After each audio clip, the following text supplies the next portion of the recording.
Nah, jadi apa sih getaran itu? Getaran itu adalah suatu gerak bolak-balik melalui titik yang setimbang. Nah, ini penting ya. Nah, getaran itu bisa terjadi dalam kehidupan kita sehari-hari. Ini beberapa contoh getaran dalam kehidupan kita sehari-hari. Nah, ini misalnya nih ya, nih gerakannya bolak-balik nih. Ini gempa bumi ya, gerakannya bolak-balik gitu. Gempa bumi itu salah satu contoh getaran dalam kehidupan kita sehari-hari. Nah, di rumah sebelah kanan ini sudah diberi konstruksi yang tahan gempa bumi sehingga getaran tidak separah sebelah kiri. Contoh lain adalah gitar. Jadi kalau kita bermain gitar, kenapa ada suaranya? Karena ada senar yang bergetar. Atau misalnya jam. Nah, kalau zaman dahulu jamnya itu menggunakan pendulum gitu ya. Kalau kita sekarang menggunakan baterai, kalau dulu pakai pendulum gitu ya.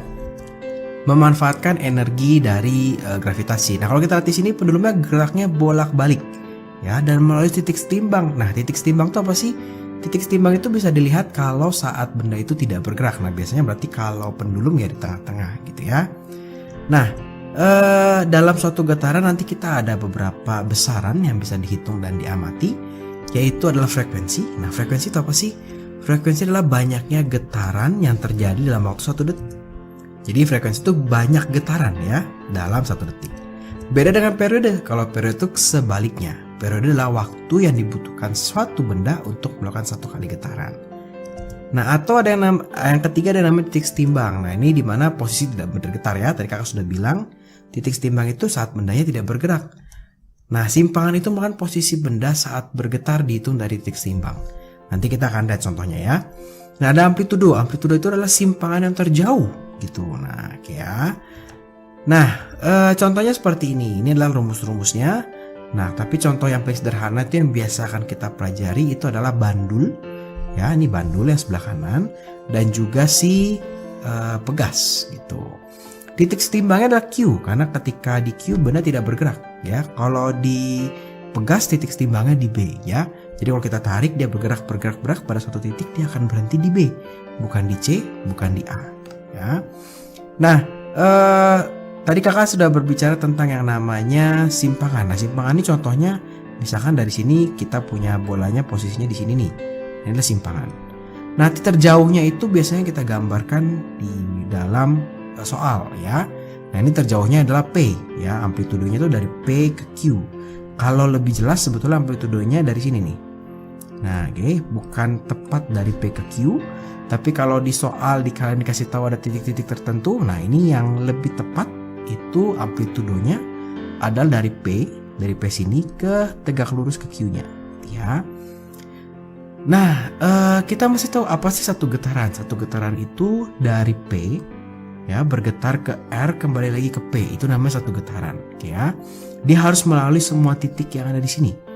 Kalau dari Q dia misalkan ke R balik ke Q itu belum satu getaran. Dia harus melalui P, Q itu satu getaran. Nah, jadi kita bisa definisikan satu getaran. Nah, ini satu getaran di sini. Itu dia harus melalui semua titik. Oke. Dan kembali ke titik semula. Oke. Contoh ketika di bandul, kalau kita start di P, maka dia melalui Q, dia melalui R. Ini belum satu getaran karena dia belum balik ke P. Gimana caranya balik ke P? Nggak mungkin langsung ke P lagi ya. Dia balik lagi ke Q, dia balik lagi ke P. Ini adalah satu getaran. Oke ya. Gimana kak kalau misalkan dari Q? Bisa. Dari Q, dia misalkan ke P, boleh gitu. Dari P dia ke Q lagi. Nah, tapi ini belum ke R. Jadi ini belum satu getaran. Pasti dia ke R lagi. Baru dia ke Q lagi. Jadi balik lagi ke titik semulanya. Ini baru kita sebut satu getaran. Itu kalau pada bandul. Nah, kalau pada pegas sebenarnya mirip. Ya, pada pegas tuh mirip. Jadi titik setimbangnya itu adalah B. Nah, ya, satu getarannya sama. Dia harus melalui semua titik dan kembali ke posisi semula. Jadi kalau kita mulai dari A, maka dia harus ke B, dia harus ke C. Ini belum satu getaran, harus kembali ke A lagi walaupun sudah melalui semua titik ya. Ke B lagi, kemudian ke A lagi. Atau kalau kita dari B gitu ya, dari B itu berarti dia misalkan ke C, boleh. Dia ke B, walaupun sudah balik ke B tapi belum melalui semua titik, maka belum satu getaran. Dia harus ke A, dia harus ke B lagi. Ini baru satu getaran, ya. Jadi kalau kakak gambarkan di sini, dari sini dia harus ke sini, balik ke sini, balik ke sini, harus balik lagi ke sini, gitu ya. Dari P dia ke Q, ke R, ke Q lagi, ke R lagi, ke P lagi, gitu. Nah, itu adalah definisi dari satu getaran. Rumus-rumusnya apa sih yang dipakai? Rumusnya hanya 3 sebetulnya yang dipakai. Kita punya rumus pertama. Tadi definisi frekuensi adalah banyaknya getaran dalam 1 detik. Ya, per 1 detik. Jadi banyaknya getaran tuh N dibagi T waktunya dalam detik. Kalau periode tadi definisinya, nah ini adalah waktu yang dibutuhkan untuk melakukan satu getaran. Waktu T dibagi banyaknya getaran, gitu ya. Ini periode. Kalau hubungan antara frekuensi dan periode adalah ini. Ya, jadi frekuensi itu adalah 1 per T, atau bisa juga T itu adalah 1 per F. Nah, jadi rumus-rumusnya gampang banget nih, cuma ini aja. Kita coba ya, contoh soal yang pertama. Di sini sebuah bandul melakukan 108 getaran dalam waktu 27 detik. Berapa sih frekuensi dan periodenya? Ya, jadi ditanya adalah frekuensi berapa, kemudian ditanya adalah periode berapa. Kita lihat rumusnya, kalau frekuensi itulah N dibagi T. N itulah jumlah getaran. Jumlah getarannya berapa ya?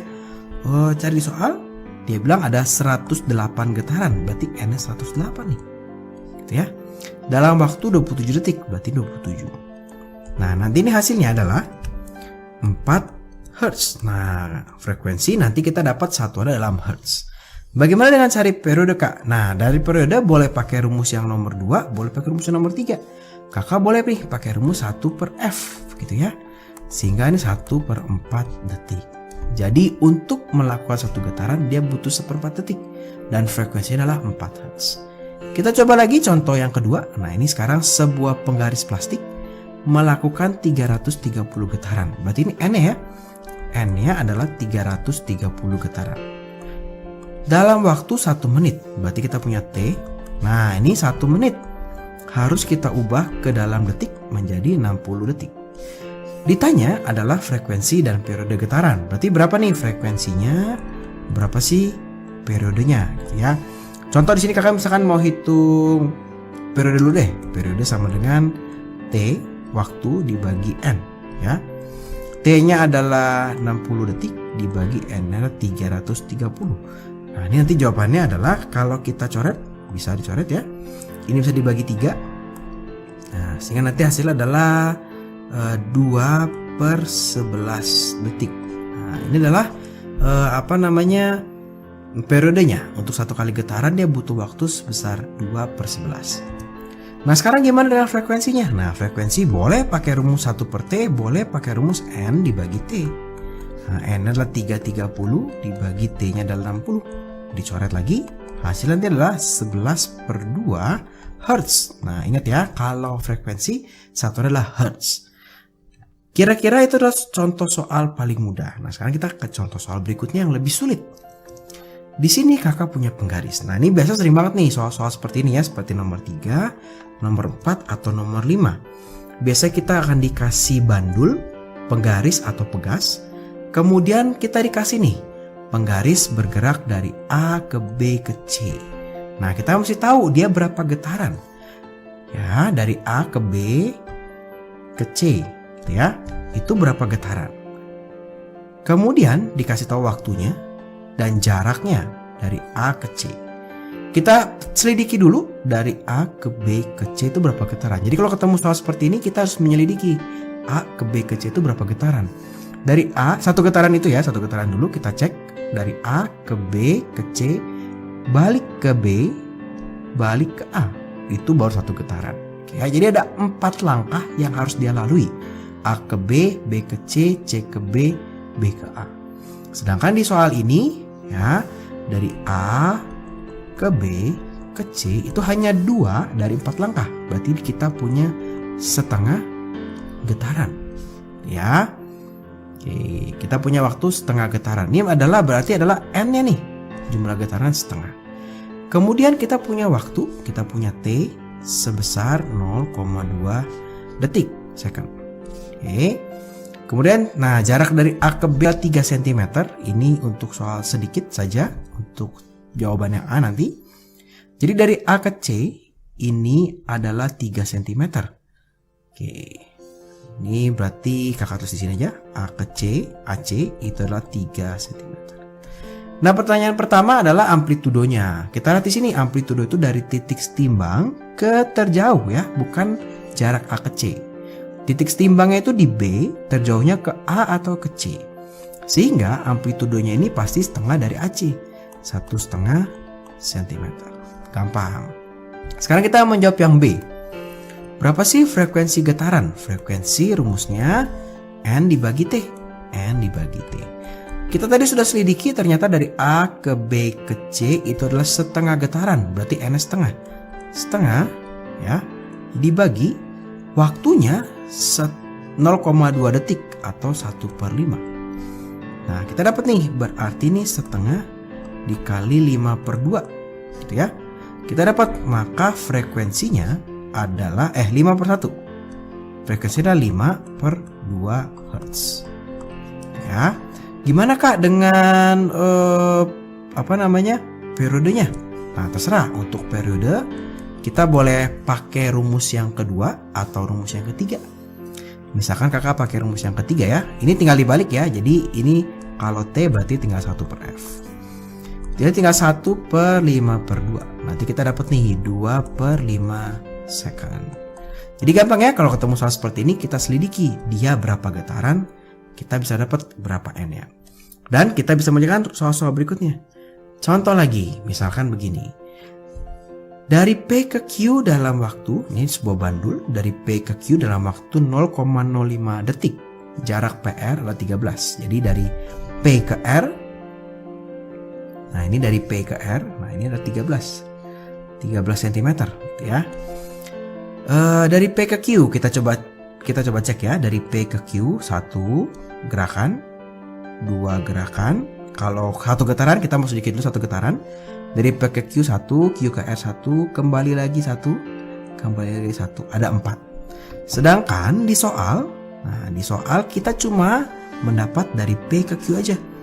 Dari P ke Q. Nah, 1 dari 4. Oke, dari P ke Q ini hanya 1 dari 4. Nah, 1/4 getaran. Maka ini adalah N-nya. Dapat nih N-nya. Dalam waktu 0,05 detik. Berarti kita punya punya T. Punya T dalam waktu 0,05 detik. Oke, jarak PR adalah 13. Ditanya adalah amplitudo. Nah, amplitudo itu cuma dari P ke Q ya, ke tengah-tengah Q ya. Berarti kalau ini 13, maka ini 6,5. Maka amplitudonya adalah 6,5 cm. Ikutin ini. Sekarang kita mau hitung frekuensinya. Wah, ini gampang nih, hitung frekuensi. Frekuensi sama dengan N dibagi T ya.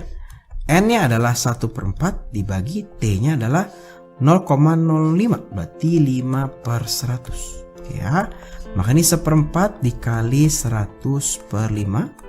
Ini boleh dicoret jadi 25, ini boleh dicoret jadi 5. Oh, ternyata frekuensinya adalah 5 Hz. Nah, sekarang kalau mencari periodenya gimana Kak? Gampang. Misalkan kamu mau pakai rumus T per N, boleh nih. Berarti ini adalah 5/100 gitu ya, dibagi 1/4.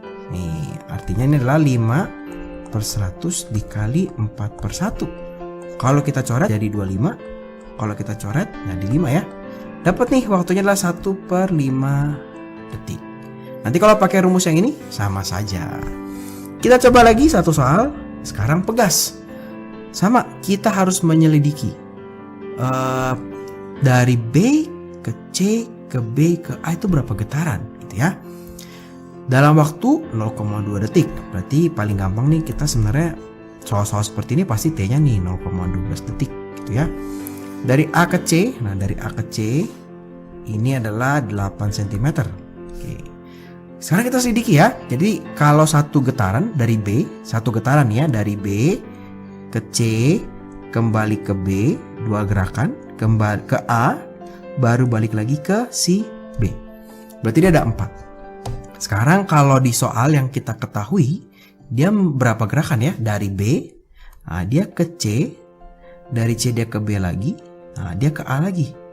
Ternyata hanya 3 gerakan dari 4 yang seharusnya 1 getaran gitu ya. Maka kita dapat nih dari B ke C ke B ke A lagi itu adalah 3 gerakan dari seharusnya 4 gerakan. Berarti 3/4 getaran nih. Ini adalah N-nya 3/4.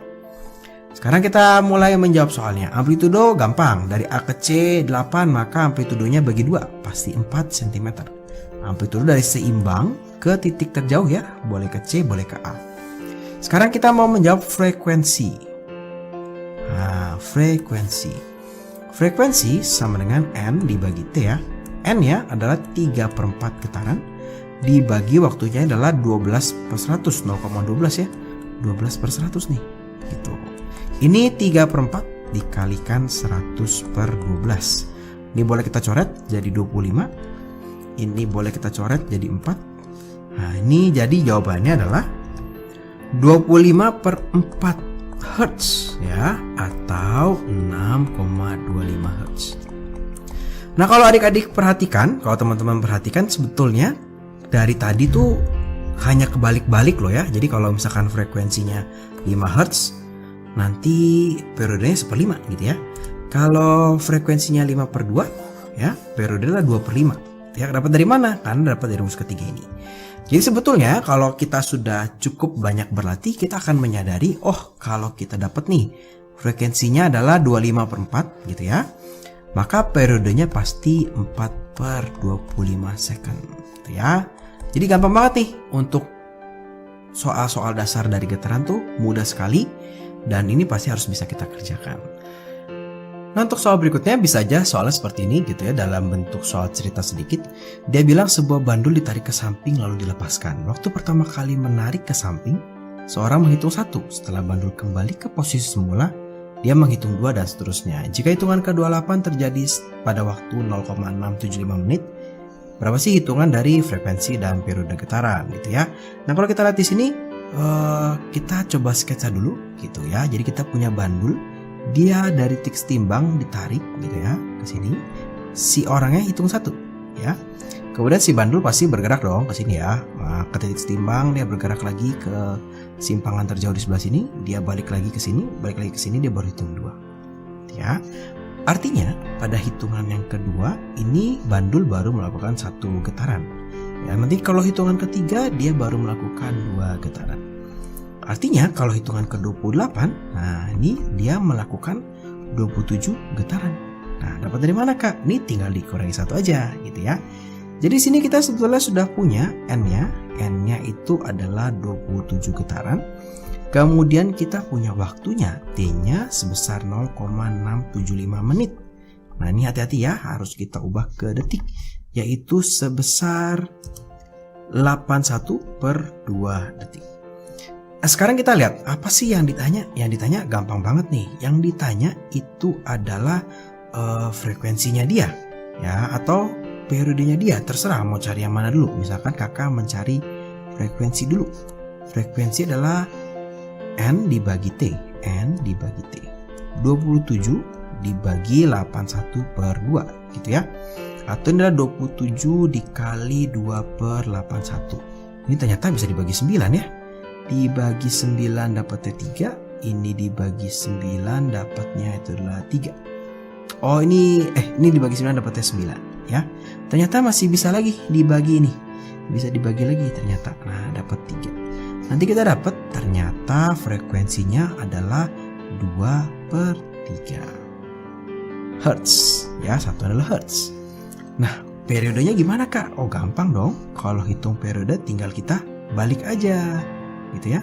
Jadi kalau periode itu sama dengan, tinggal kita balik nih, dari 2/3 jadi 3/2 second.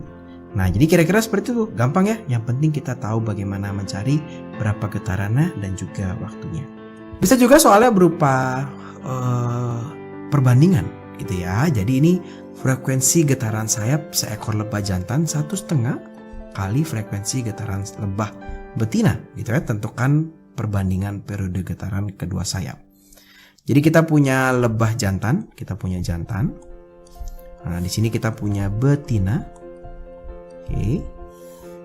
Di sini kita punya frekuensinya. Nah, ini frekuensi yang jantan, ini frekuensi yang betina, gitu ya. Dia bilang frekuensi getaran sayap jantan 1,5 kali frekuensi getaran sayap lebah yang betina. Berarti ini 3/2, 1,5 dikali frekuensi yang betina. Tentukan perbandingan periode getaran sayap. Ya, jadi sekarang yang kita mau hitung adalah perbandingan periode. Berarti T-nya si jantan dibanding dengan T-nya si betina nih berapa sih? Gitu ya. Oke, caranya gimana? Caranya begini. Kita punya T jantan dibanding, itu boleh kakak tulis per T betina. Nah, kita lihat nih apa sih hubungannya periode dengan frekuensi. Kita ingat rumus yang ketiga. Ternyata periode adalah 1 per frekuensi. Makanya 1 per frekuensi jantan dibagi 1 per frekuensi betina. Kalau kita sederhanakan, nah ini adalah frekuensi betina dibagi frekuensi jantan. Terus dapat perbandingannya gimana kak? Gitu ya. Nah, kita tinggal masukkan ke sini, ke persamaan ini yang kita ketahui ini nih. Nah, ini tinggal kita masukin nih. Ini, nah di atas adalah frekuensi yang betina, maka biarin aja. Kita lihat yang sama dengan itu si jantan. Nah, ini kakak ubah menjadi 3/2 frekuensi betina. Gitu ya. Dapat dari mana kak? Nih, frekuensi jantan sama dengan 3/2 frekuensi betina. Boleh dicoret. Nah, sehingga kita dapat periode jantan dibanding periode betina adalah 1 dibagi 3/2. 2/3. Maka ini jawaban 2 dibanding 3. Gampang ya? Kita coba satu lagi. Sekarang kebalik. Kita punya biola dan gitar. Jadi kita punya biola, kita punya gitar. Oke. Kemudian kita punya periode getaran biola, berarti kita punya T-nya biola, kita punya T-nya si gitar, ya. T-nya biola adalah 0,6 dikali T-nya gitar, atau ini adalah 3/5 T-nya gitar, gitu ya. Yang ditanya adalah frekuensi biola dibanding frekuensi gitar, ya. Ini berapa banding berapa, gitu ya. Kita bikin berarti frekuensi biola dibagi frekuensi gitar. Apa sih sekarang hubungan frekuensi dan periode? Nih, di sini ya. 1 per periode biola dibagi 1 per periode gitar. Nah, ini frekuensi biola dibagi frekuensi gitar sama dengan periode gitar dibagi periode biola. Gitu. Nih, kalau kita sekarang baru kita akan masukkan. Jadi yang di sini yang kita ketahui. Nah, ini di sini kita punya periode biola, ya. Kita akan ubah si periode biola ini. Jadi frekuensi biola dibagi frekuensi gitar. T gitarnya tetap, periode gitarnya tetap dibagi periode bola kita ganti dengan 3/5 periode gitar. Ya, sesuai dengan yang diketahui. Boleh kita coret. Nah, ini 1 dibagi 3/5. Kita dapat nih frekuensi biola dibagi frekuensi gitar itu adalah 5 dibagi 3. Dapat ya, berarti di sini adalah 5 dibagi 3. Nah, jadi gampang ya untuk soal-soal getaran. Yang penting kita bisa mencari berapa getaran sih di soal dan juga waktunya. Gitu ya, contoh-contoh soalnya kayak yang ini, berapa getaran sih? 3/4 getaran. Yang ini cuma 1/4, yang ini setengah getaran. Ada waktunya, kita bisa cari frekuensi dan periodenya. Kira-kira seperti itu. Terima kasih.